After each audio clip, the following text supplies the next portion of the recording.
This is the PR Podcast, a show about how public relations helps you tell your story to the world. We talk with great PR practitioners who have the skills, creativity, and just plain savvy to get their clients noticed. Now here's your host, Jody Fisher.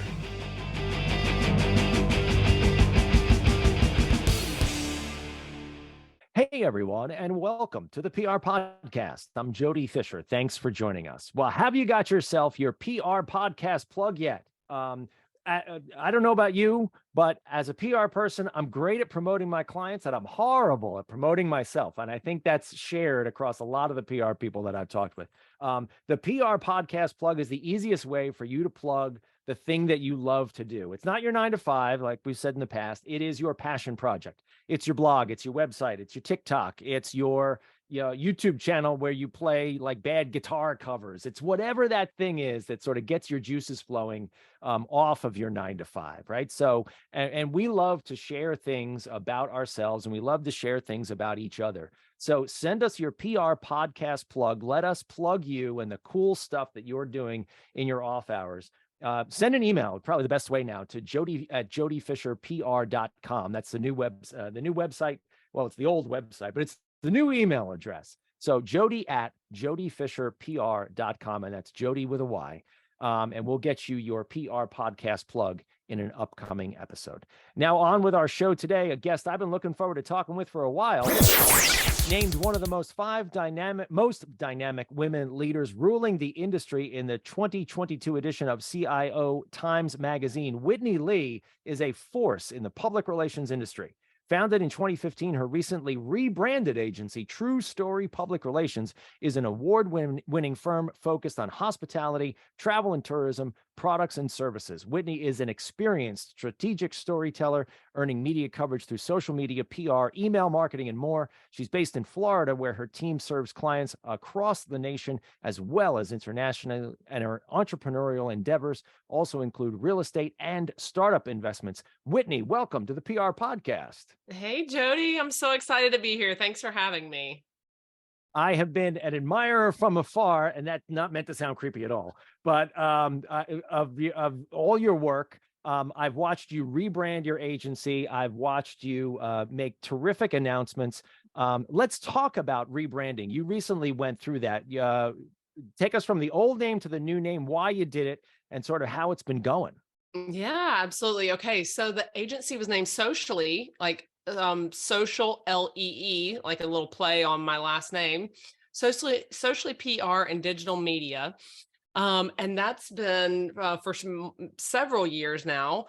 And I decided this year to rebrand. Kind of multiple things were happening. Number one, actually last week was 10 years since I left my corporate job at the Hilton Sandestin. So a whole decade. I can't believe how fast it went by. But for the first few years when I left the Hilton, I kind of was doing just like some independent stuff and working with someone else that, we were kind of like tag teaming. And then, I really launched Socially, I guess, in 2015. Gosh, all this time has flown by. But, when I first started, social media was really the thing that most people knew me for. I was like the social media girl. And this also, when I really first started my career, was when social media for business was really becoming a thing. So that kind of fit. But over time, what I noticed was people would say, "Oh man, I didn't call you for that project, that PR project, because I thought you only did social media." So just goes to show everybody listening out there, your name really does matter. Like it depicts who you are and what you do. And so I learned over the years that it was really confusing people and making them think we were only a social media agency. Also, people mispronounced it all the time, which made me a little cuckoo. And I'm from the South. I was born and raised in Mississippi, so I'm used to people talking really slowly. But people would say socially, like two different words. And I'm like, why can't you just say socially? Just say socially, just like the word, like socially awkward, socially awesome, whatever. So just a kind of a perfect storm. I was like, it's time for a new name. So I've been thinking on this for probably 2 years now.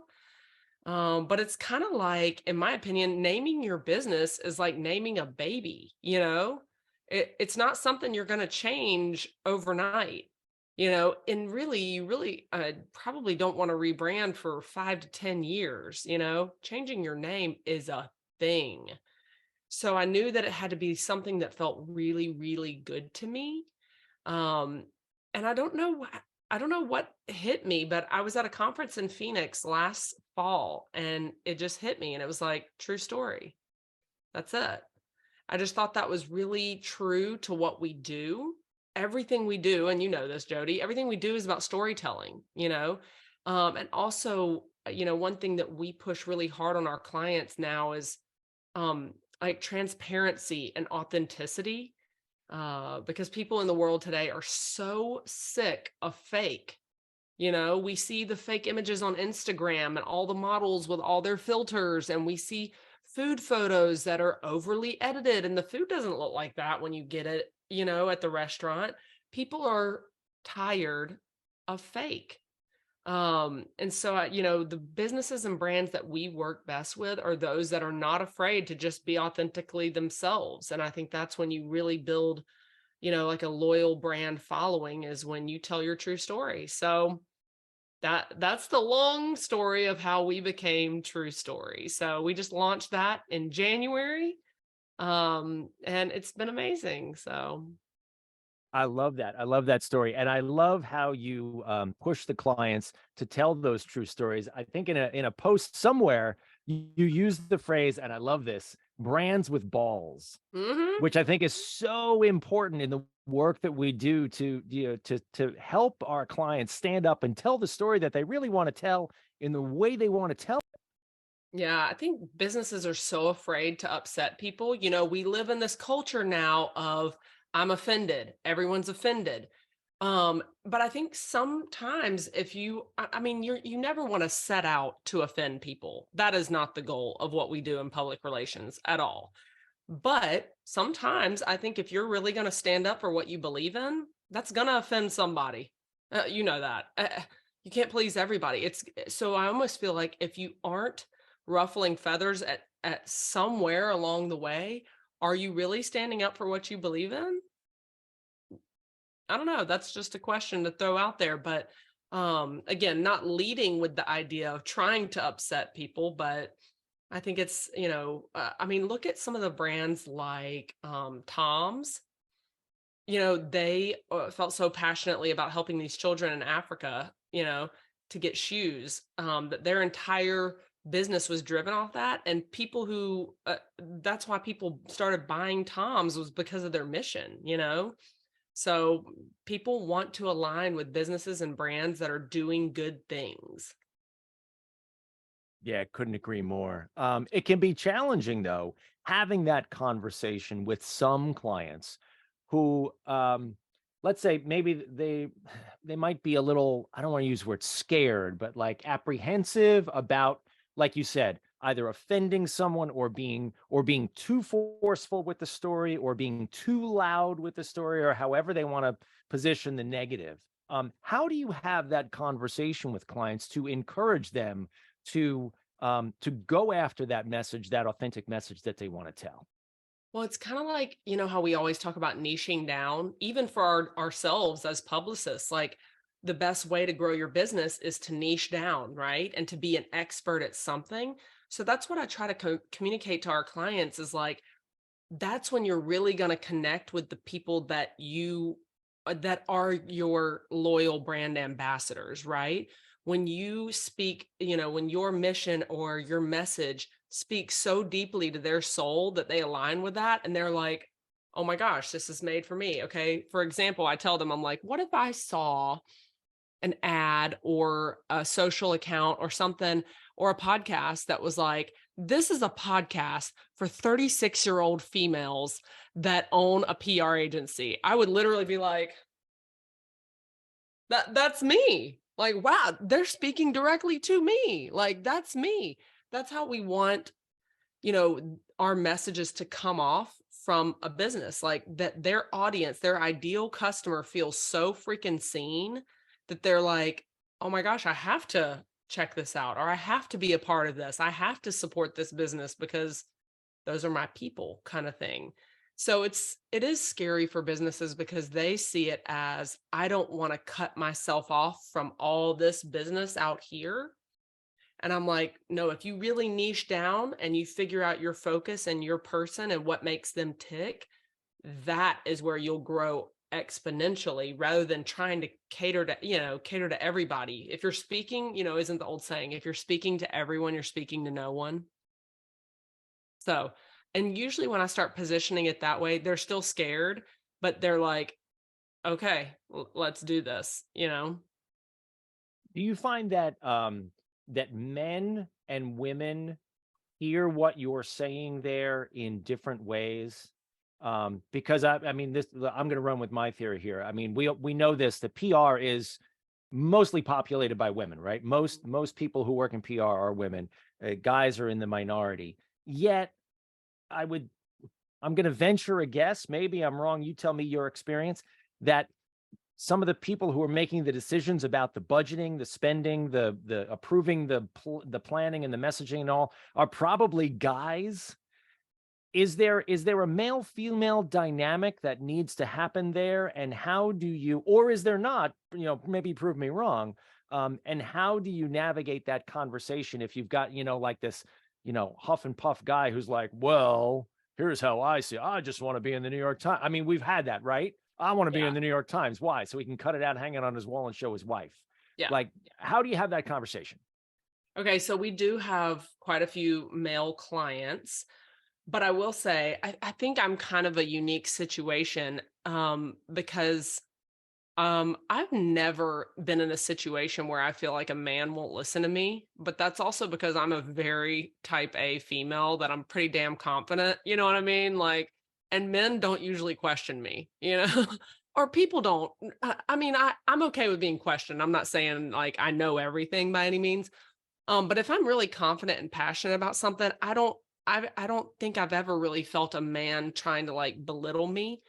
Um, but I just think you have to position things differently when you talk to a man, especially everything we just talked about. All of that is very emotional driven. Women think emotionally, they make decisions emotionally. Men make decisions based off logic. So I think you just have to keep that in mind when you're showing someone the value of something. For a man, if I explain that emotional attachment to them, they're like, yeah, sounds cute, whatever. Give me the numbers, you know what I mean? And most women will latch on to that emotional angle a little more. So I think it's all about the way we verbalize things to our male clients. And I pick up on that super quickly. Like I do have some really hard-nosed male clients that are like, I don't give a crap about all that. Tell me the numbers. Like, what does the data say? What is this and this? And I'm like, okay, but again, I guess I'm not easily offended. And I have never seen being a female as being a downside. Like I do know some women that are like, oh, I didn't get picked for that because I'm a girl, or I didn't get chosen, or he got that job because he's a boy or he's a guy or whatever. Honestly, I don't even waste time thinking about that. I bet you money I've probably gotten some opportunities because I'm a chick, you know? Who knows? Maybe sometimes it's worked out in my favor and my entire team is all female. So, the male female dynamic in the workplace has never really affected me. I've always loved working with our male clients, but like I said, it's like just positioning it towards the same thing in marketing, right? Speaking to someone about what makes them tick. Same thing when you're talking to a man, logic and data probably makes them tick more. Do you also use that same male female dynamic approach when you're pitching reporters? I mean, does it change based on, do you pitch a female reporter in a different way you pitch a male reporter? I never even really thought about this, but just listening to what you were just saying, it made me. You know what? I don't think so, honestly. I feel like, I don't know, but I feel like pitching male and female reporters, I kind of go the same because I feel like the story hook is still the story hook. Right. So, and usually men that are reporters and writers, they tap into that emotional side more because they know that's the hook of the story. But that's a really good question, Jody. So no, I've never altered my pitch based on male or female. Yeah, I'm thinking through it while you're talking too, and I don't think so either, because like you said, the story is the story. You've got to have the factual basis for it. You've got to have all the information that backs it up, and it doesn't matter because at the now it's just evolving out of my brain here, but you're never only just talking to the reporter, you're talking to the reporter's audience, and the reporter's audience, typically male and female, unless you're talking about a niche magazine that's written for a female Right. audience or male audience or whatever that has to be. Oh, I was going to say, but if you think about it, like a good pitch has both angles, like you said, like the pitch will have the factual portion, and then you'll have some kind of story hook or something related. So it's kind of like, a good, well-written pitch kind of does hit both angles. Good point. Good point. Touche. Speaking of give me the facts, let's talk about metrics. This Yeah. is like the big issue for us as PR people, is sort of how do you convey success, right? And what kind of numbers or metrics do you use, if you use them at all? I know that you had done a post a little while back talking about metrics and how you deliver indicators of success to your clients. Take us through that a little bit. Yeah. Okay. So first, I'll start this off by saying our agency does PR, but we also do social media management. We do social ads. We do email marketing. So for some of those, like social email ads, obviously that's really, really easy to pull data from those things because you can, email, you can pull open rates, click through rates, list growth, social media, same thing, engagement, following growth. That's kind of a little easier, but PR is always the most challenging thing. And so actually, for anybody listening, I have my own podcast. It's called True Story. And the number one most listened to episode is called The Biggest Misconception of PR. And the whole episode talks about how people don't really understand what PR is. And so they come into this relationship working with people like you and I, and they think they're going to get something, and managing their expectations before you even get on a retainer with these people is really the first key to like setting yourself up for success. Because a lot of times these people think that PR is going to bring in a bunch of sales. And can it? Yes. But do we measure PR success by sales? No, never. We had a client one time that we got them on BuzzFeed, and they like overnight sold like $15,000 worth of product. Woohoo! That's so cool. And that's really exciting. When that happens, that is amazing.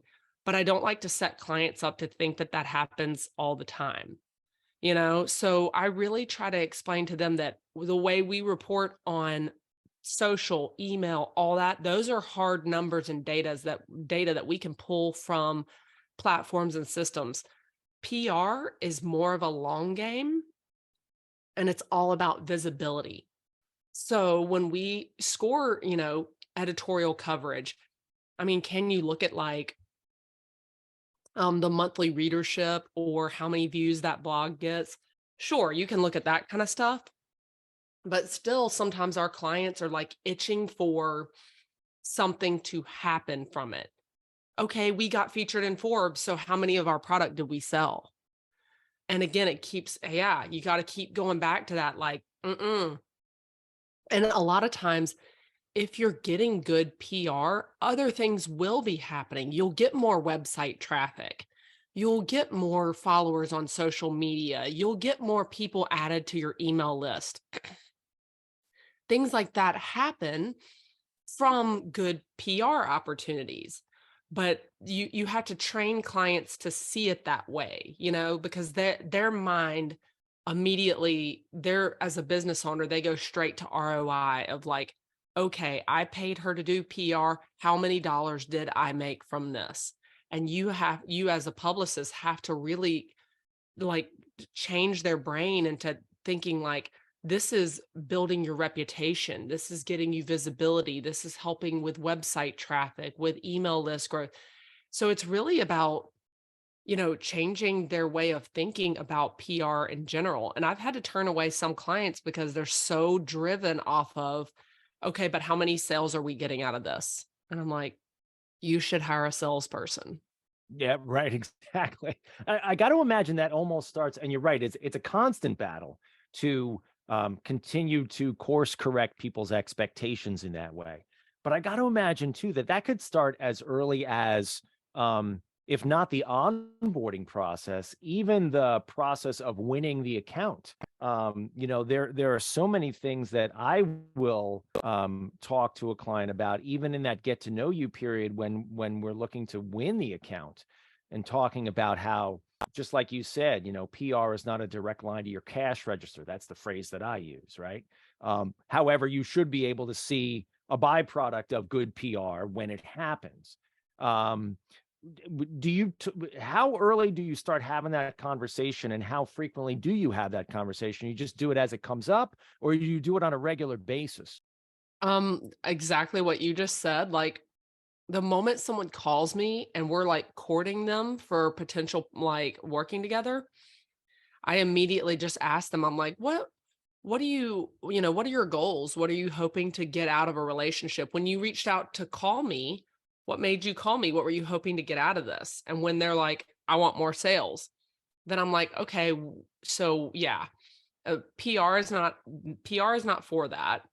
Now we could look at stuff like social media ads and things like that. The other side of the agency does. But PR is not going to give you that. And I've gotten to the point now where I'm so point blank honest with them. And sometimes they still, I think once they get on board and I've explained that up front, it's better, especially since I've been doing this now for 10 years. I have learned of like how to really verbalize what we do and what they can expect from us. But they still slink back into sometimes like, I'm paying you, what am I getting for this? And I also try to explain to them that like PR ebbs and flows, like one month we may get like 5, 6, 7 opportunities, and then the next month might be kind of quiet. So but we're consistently putting ourselves out there. We're looking for opportunities. We're vetting collaborations and partnerships and influencers and things like that. We've got a lot of irons in the fire, but sometimes, like I said, like some months you're just overflowing with, responses and opportunities, and other months it's quiet. So, just, again, I think it's like managing their expectations from the get-go. Subtopic here about PR, and I put those in air quotes here, PR companies that promise results. Every once in a while, one of our clients will come to us with an email from XYZ, cold call solicitation, promising them hits in these major national outlets, blah, blah, blah. Go ahead. You're nodding your head. Give me your reaction to those. What are those? Oh, it's all empty promises, or it's pay to play. A lot of times, and then they call that PR, and I'm like, that's not really PR. So usually anybody that promises a result like that, there's some kind of hook to it. I just tell people, I'm like, no, if you know how it works with writers and editorial coverage, like they can't guarantee anything ever. So unless they are the editor of the magazine, they can't promise anything. So I just tell people to always be, and in marketing in general, like, even the other side of the agency where we do social and email and things like that, you still cannot promise an outcome. I cannot promise that your email list is going to double. I cannot promise that you're going to get $100,000 worth of sales from email marketing. I cannot promise that. No matter how great we are at our jobs, a lot of what we do is just all about consistency and putting yourself out there, and, and then tweaking along the way, because as we've seen, the world changes, what people want changes. Like, so I always say that's the biggest red flag. If you're looking at hiring an agency of any sort, even a digital marketing agency or a PR agency, and they're immediately promising you results of some sort, that I would be very, very wary of them. Run. I usually Yeah. say run. Yeah. Yeah. One final thought here too, in the industries that you work in, generally hospitality, travel and tourism, products and services. Do you see any trends coming down the pike here in this coming year? We're already kind of into Q2 already, but anything that's happening in your world and how things are changing or maybe staying? You know, what's interesting from our side right now that we're looking at is like, as we look at a lot of data. I'm a nerd about data because I believe that the data will show you where you need to go, whether that's for PR, whether that's for social media, email marketing. The data is going to show you what's working and what's not working. And the number one thing I've always done in the past is look at historical data, right? So, especially with hospitality and travel, a lot of that is seasonal. So, they'll have peak seasons and lower seasons. So, the first thing I do is look at, I don't look at last month compared to this month. I look at this March versus last March and the March before that. Year over year is what I look at. So, but what's been challenging is that the last few years we've had have been so off kilter that the historical data is not valuable for me to look at because the world was kind of upside down during that time. So I can't base my decisions based off of that. You know what I mean? So right now, 2021 or 20 and 21 were basically like hot messes. Besides in the state of Florida, state of Florida actually was like booming. But even then I can't really look at that data because that's not fair data. The state of Florida was booming because the rest of the world was shut down. So I'm having to like go back and look at data from 2019, which is still not comparable. I mean, that's not that long ago, right? That's 4 years ago. But the world was so different. And we're never going back to what we were like in 2019. It's not valuable for me to compare now to 2019. So this is the first time in my career that I really have no historical data to lean on. And I've been talking with other agencies too, and they're kind of in the same boat. Because I mean, can I base decisions off of 2019? I guess, but people aren't living the way they were in 2019. And I can't use 2020 or 21. 2022 sorta can. You know what I mean? So now it's like we're finding this new normal in life. So for the first time in my career, I'm having to just trust my gut and my experience to make a lot of these decisions rather than relying off historical data. I don't know. I don't know if anybody out there can identify with that. But it's kind of been an interesting experience. Well, I think a lot of what we do is trust in our gut, quite frankly. I mean, it's not to make it sound unscientific or, spaghetti on the wall, but I think the work that we do, we have to have a strong intuition about what we think is going to work. We can rely on data, just like you said, but I think at the end of the day, it's up to us to kind of interpret the receivers of the message or the intended receivers of the message. Yeah. And really trust our gut. Yeah. And what's interesting is, we were talking about male and female. I am a female that I am actually incredibly logical. Like I rely on logic more than I rely on my emotions. I know my emotions sometimes get caught and I'm like, Whitney, no, don't, all this is just emotions. Don't think about that. Look at the hard facts, Whitney. Look at the hard facts. So I'm a very logical female. So sometimes for me, it is a little harder to trust my intuition and to make decisions because sometimes we're dealing with big money for these clients. And so I can always say if something goes awry, I can say, hey, look, I made that decision because I looked at this, and this is what I gathered. And that's why I made the decision for your company. So now I'm kind of like flying on a trapeze without a net.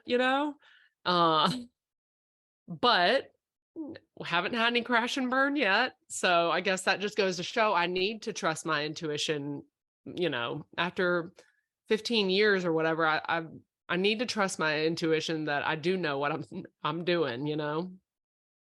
Well, with all the success that you had, it sounds like you're doing all right. Thank you. This has been a great conversation. Thanks, Whitney. We're gonna close it up there and segue into the fun part of the podcast. This is the rapid fire question portion of our podcast. And if All you've right. heard us before, you know where we're going. This is where we steal a page from inside the actor studio, ask our guests a series of rapid fire questions meant to elicit a simple answer, maybe a laugh or two. I think we're going to get some good ones out of you, Whitney. So with your indulgence, here we go. Rapid fire question number 1 for Whitney Lee. What is your favorite news source? Ooh. News source. I like cheddar a lot. That's a sleeper, right? I Yeah. mean, every once in a while that pops up, but it's a good place, I think, to place the right kind of client, to talk with the right audience, because there's a really specific audience that indulges in cheddar. That's the millennial in me. Yeah, agreed. Rapid fire question number 2. What's your favorite social media platform? Mm, it's a tie between Instagram and Pinterest. Instagram, if I'm like wanting to connect with people and things like that, but I use Pinterest all the time for work related stuff, for food recipes, for nail inspiration, for I've just bought a new house, for decor. So if I'm connecting with people, Instagram, but for my own personal research and stuff, Pinterest. Nice. Rapid fire question number 3. Coffee or alcohol? Ooh. Okay. Uh I'm gonna go with coffee because I drink coffee every day, but don't get it twisted. I love a dirty martini. I love a spicy margarita. But I mean, I'm sitting here drinking coffee as we speak. So like life would shut down without coffee. I could survive without alcohol. I saw a recommendation on, I forget what social media platform it was. It said if you hold up your mug on a Zoom and you blow on it, no one will know that there's wine in it. Yeah. Yeah. There you go. The ultimate cover up. There you go. Rapid fire question number 4. What's your favorite on the run food? Give us some Florida flavor. On the run food? I would say Yeah, like you're in between where you going, but you're hungry. Where you stopping? like a poke bowl spot. I'm a sushi junkie and I live on the beach. I live in Pensacola, and this area is known for charter fishing. And so we get a lot of really amazing fresh seafood. So some kind of sushi bowl, poke bowl, like that's my jam. Oh, now you got me hungry. All right. And rapid fire question number 5. What do you want to be after you finish this career?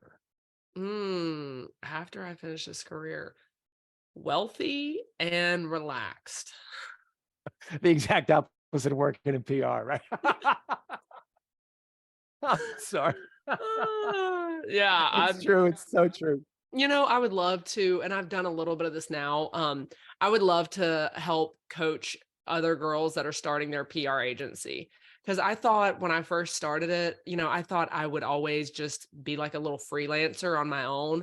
And I never realized how short I was selling myself. So I think a lot of these girls just see themselves as freelancers. And I'm like, no, like you're going to run out of hours in the day. There's only, they're working 12 hours a day and they've really capped themselves at how much money they can make and and they're burning themselves out. So I'd love to help them see that they can be a lot more than just a freelancer. They could actually grow a team. Well, you've done it. So why not use you as a role model? Well, it's just fun for me to help them. And I feel that way too about the girls that work with me. Like, I love watching them learn stuff. Like, I actually get a lot of gratification I mean, I teach them everything I know. So, like, it's very, very, that's probably the most rewarding part of my job is helping our clients, watching them succeed is literally like a drug.